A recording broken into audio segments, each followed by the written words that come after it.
Welcome to our Mahaperiyava களஞ்சியம் channel.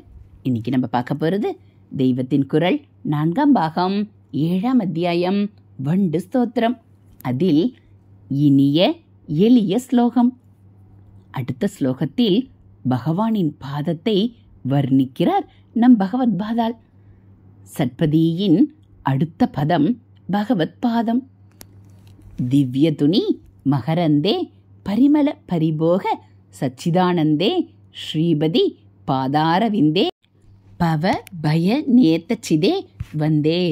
திருப்பி திருப்பி சொல்லிக்கொண்டே இருக்கலாம் போல் மதுரமான அக்ஷரங்களோடு லலிதமான பதச்சேர்க்கையோடு இருக்கிறது ஸ்லோகம். பகவானின் பாத தாமரையை வர்ணிக்கிற ஸ்லோகத்தில் வார்த்தைகளும் புஷ்பம் போல் மிருதுவாக அமைந்திருக்கின்றன. மகரந்தே, ஆனந்தே, அரவிந்தே, வந்தே என்று ஒவ்வொரு பாதமும் ரைமாக முடிவதிலேயே ஒரு ஆனந்தம் சுரக்கிறது. செய்யுளின் ஒவ்வொரு அடியின் ஆரம்பமும் ரைமாவது தமிழில் விசேஷமாக இருக்கிறது. இதற்குத்தான் எதுகை என்று பெயர்.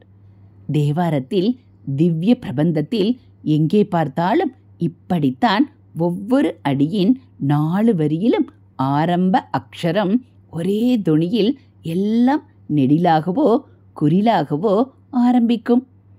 அந்த முதல் வார்த்தையின் 2ஆம் எழுத்து 4 அடியிலும் ஒன்றாகவே இருக்கும்.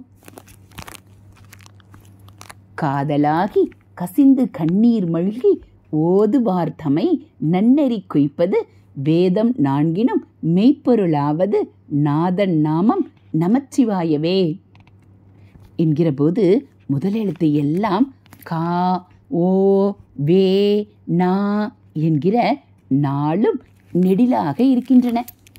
2வது எழுத்து 4 வரியிலும் தாதான். இது ஞானசம்பந்த தேவாரம். இதே மாதிரி அப்பர் சுவாமிகள் நமச்சிவாய மகிமையை சொல்லி சொற்றுணை வேதியன் ஜோதிவானவன் பொற்றுணை திருத்தடி பொருந்த கைத்தொழ கற்றுணை பூட்டியோர் கடலிற் பாய்ச்சினும் நற்றுணையாவது நமச்சிவாயவே என்று பாடுகிறபோது முதல் வரியின் முதல் எழுத்து சோ என்று குறிலாக இருப்பதால் மற்ற வரிகளிலும் போ, க, ந என்று குறிலே ஆரம்பமாயிருக்கிறது. இந்த தேவாரத்தில் இற்று 2வது எழுத்தாக மட்டுமில்லாமல் 3வது எழுத்தான நையும் எல்லா வரியிலும் திரும்புகிறது. ஒரு செய்யுளின் ஆரம்ப வார்த்தைகள் ரைம் ஆகிற எதுகையை ஆரம்ப பிராசம் என்பார்கள்.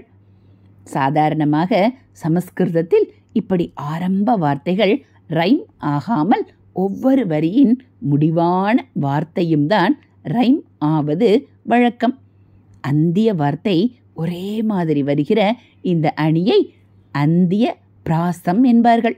உதாரணமாக இந்த மடத்து பூஜை முடிவில் ஒவ்வொரு வேளையும் சொல்கிற சமர விஜய கோடி சாதகானந்ததாடி மிருதுகுண கணபேடி முக்கிய காதம்பவாடி முனினுத பரிபாடி மோகிதா ஜாண்டகோடி பரமசிவவதுடி பாதுமாம் காமகோடி என்கிற ஸ்லோகத்தில் பளிச்சென்று தெரிகிற மாதிரி ஒவ்வொரு அடியின் முடிவும் ரைம் ஆகிற அந்திய பிராசம் வருகிறது.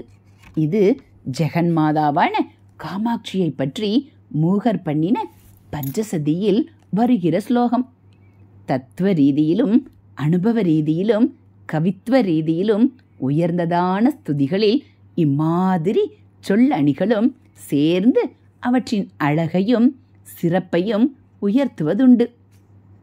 சட்பதி ஸ்தோத்திரத்திலும் இப்படிப்பட்ட சொல் ஜாலங்கள் வேர்டு பிளே நிறைய உண்டு. இடையின மெல்லின எழுத்துக்களில் ஒரே மாதிரியானவை திரும்ப திரும்ப வந்தால் சொல்வதற்கே மதுரமாக இருக்கும். அபிநயம், அபநய, தமய, மன, சமய என்கிற போது ந, ய, ம என்ற அக்ஷரங்கள் திரும்ப திரும்ப வருகின்றன. சொல்ல அழகாக இருக்கிறது. ஒரே போன்ற சப்தங்களுள்ள வார்த்தைகள் அடுக்கடுக்காக வருகின்றன. விஸ்தாரய தாரய என்றும் போட்டிருக்கிறார். இதை யமகம் என்றும் மடக்கு என்றும் சொல்வார்கள். உச்சரிப்பதற்கு அழகாக இருப்பதோடு இப்படிப்பட்ட சொல்லணிகளை கையாள்வதால் அவை மனசில் நன்றாக பதிந்து ஸ்லோகங்களை நினைவு வைத்துக்கொண்டு மனப்பாடம் பண்ணுவதும் சுலபமாகிறது. இரண்டாவது ஸ்லோகம் சற்று முன் சொன்னேனே, அதில் மகரந்தே ஆனந்தே அரவிந்தே வந்தே என்று அந்திய பிராசம் வைத்து கவித்துவ ரீதியில் ஸ்லோகத்தை அலங்காரம் பண்ணியிருக்கிற ஆச்சாரியால் அதனாலேயே நாம் சுலபமாக நெட்டுரு போடுகிற மாதிரியும் அனுகிரகம் பண்ணியிருக்கிறார். ஹரஹர சங்கர ஜெய ஜெய சங்கர. அடுத்து திருமகளும் தாமரையும். பகவான் விஷ்ணுவின் பாதங்களை தாமரை பூவுக்கு ஒப்பிடுகிறார் நம் பகவத்பாதர்கள். ஸ்ரீபதி பாதாரவிந்தே. பத அரவிந்தம் என்றால் திருவடி தாமரை. ஸ்ரீ என்றால் மகாலட்சுமி. ஸ்ரீபதி லக்ஷ்மி நாராயணன். ஸ்ரீபதிக்கு தாமரை பாதம் இருப்பது மிகவும் பொருத்தம். ஏனென்றால் லக்ஷ்மிக்கு தாமரை பூ சம்பந்தம் ரொம்பவும் ஜாஸ்தி. பத்மப்ரியே பத்மினி பத்மஹஸ்தே பத்மாலயே பத்ம தானாய தாக்ஷி என்று அவளை ஸ்தோத்திரம் செய்வார்கள். அவளுக்கு தாமரை பூவிடம் பிரியம் அதிகம். ஆகையால் பத்மப்ரியே. பத்மினி என்றால் தாமரை கொடி. மகாலட்சுமி இப்படித்தான் சௌக்குமாரியத்தால் துவண்ட கொடியாக இருக்கிறாள். பெண்களில் உத்தமமான லட்சணம் உடையவர்களை பத்மினி ஜாதி என்பதே வழக்கம்.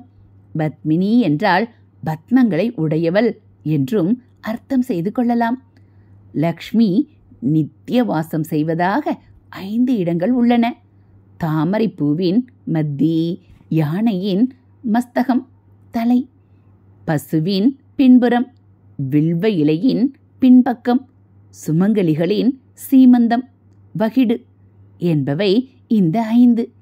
இப்படி 5 இருந்தாலும் எல்லோருக்கும் தெரிந்தது அவள் தாமரை பூவில் உட்கார்ந்திருக்கிறாள் என்பதுதான். படங்களில் அப்படியே போட்டிருக்கிறது. சிற்பங்களும் அப்படித்தான் இருக்கின்றன. அதனால்தான் பத்மாலயே என்றது. அவளுடைய 4 கைகளில் 2 2 தாமரை பூவை வைத்து கொண்டிருக்கிறாள். ஆகையால் பத்மஹஸ்தே. அவளுடைய கண்கள் விரிந்த தாமரை இதழ் போல் இருக்கின்றனவாதலால் பத்ம தாளாய தாக்ஷி. அவளுடைய முகம் தாமரை போன்றது.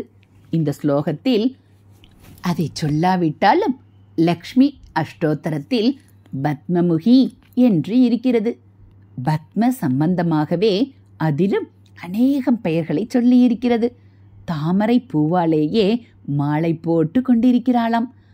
பத்ம மாலாதரா. அவளுடைய திவ்ய தேகம் தாமரை போன்ற வாசனை வீசுகிறதாம். பத்ம கந்தினி. இவள் பத்மபிரியாவாக தாமரையிடம் பிரியம் வைத்துள்ளது போல இவளிடம் பிரியம் வைத்திருப்பது யாரென்று பார்த்தால் அது நாபியிலேயே ஒரு தாமரையை மலர்த்தி கொண்டிருக்கிறவனாக இருக்கிறது. பத்மநாப பிரியா என்று அஷ்டோத்திரம் சொல்கிறது. பத்மாவதி, கமலா, அம்புஜா, பங்கஜா என்றெல்லாம் தாமரையை வைத்தே லக்ஷ்மிக்கு பெயர்கள் இருக்கின்றன. இதற்கேற்றாற்போல் அவளுடைய பதி ஸ்ரீபதியின் பதம் தாமரையாக இருக்கிறது. ஸ்ரீபதி பாத அரவிந்தே. அரவிந்தாசனையான லக்ஷ்மி சீராப்தியில் தேச பரியங்கத்தில் பகவானின் பாதார விந்தத்தை தான் பிடித்து கொண்டிருக்கிறாள். அவளையும் இந்த ஸ்லோகத்தில் சொல்லாமல் சொல்லி தம்பதி சமேதரமாக தரிசனம் பண்ணி வைக்கிறார். ஹரஹர சங்கர ஜெய ஜெகசங்கர. அடுத்து கங்கை சுரக்கும் திருவடி. தாமரை என்றால் அதிலிருந்து தேன் சுரக்க வேண்டும். பகவானின் பாத தாமரையிலிருந்து எந்த தேன் சுரக்கிறது? திவ்ய துணி மகரந்தே. மகரந்தம் என்றால் தேன், துணி என்றால் நதி, திவ்ய துணி என்றால் தேவலோகத்து நதி. கங்கைதான் ஆகாசத்திலும் பூமியிலும் பாதாளத்திலும் 3 பெயர்களில் பாய்கிற நதி. ஆகாயத்தில் மந்தாகினி என்ற பெயர், பூமியில் பாகீரதி, பாதாளத்தில் போகவதி. மகாபலி சக்கரவர்த்தியின் யாகத்தில் பகவான் குட்டை பிரம்மச்சாரியாக வந்து அப்புறம் விஸ்வாகாரமாக திரிவிக்ரமாவதாரம் செய்து ஒரே காலால் தேவலோகம் முழுதையும் அளந்தாரல்லவா? அப்போது அந்த பெரிய பாதம் தேவலோகத்தை எட்டிய போது பிரம்மா ஓடோடி வந்து அந்த திவ்ய சரணத்துக்கு அபிஷேகம் பண்ணினார். அப்படி பண்ணிய ஜலமே மந்தாகினி என்ற பெயரில் ஆகாச கங்கையாகிவிட்டது. அதுதான் திவ்ய துணி. பகவானின் மகா பெரிய பாத பத்மத்திலிருந்து அபிஷேக ஜலம் கங்கையாக பாய்வதை பார்க்கிற போது வெளியிலிருந்து பிரம்மா அதில் ஜலத்தை கொண்டு வந்து வார்த்து அந்த ஜலம் வழிகிற மாதிரி இல்லை, பெரிய தாமரைப்பூ மாதிரி இருக்கிறதே இந்த பாதம்.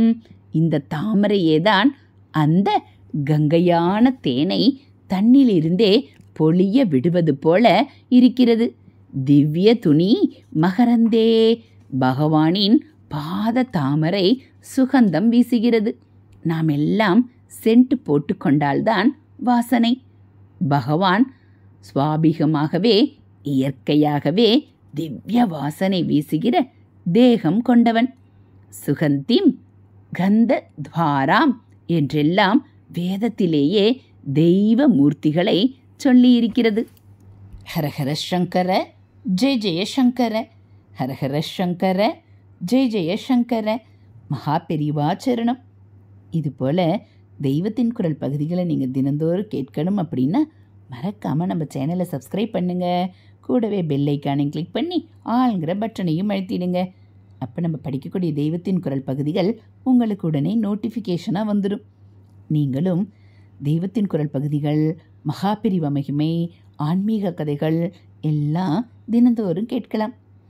நம்ம சேனலில் வரக்கூடிய ஆன்மீக விஷயங்கள் எல்லாம் உங்களுக்கு பிடிச்சிருந்தா ஒரு லைக்கும் கமெண்ட்டும் கொடுத்து உங்களுக்கு தெரிஞ்சவங்களுக்கும் ஷேர் பண்ணுங்கள். தேங்க்யூ.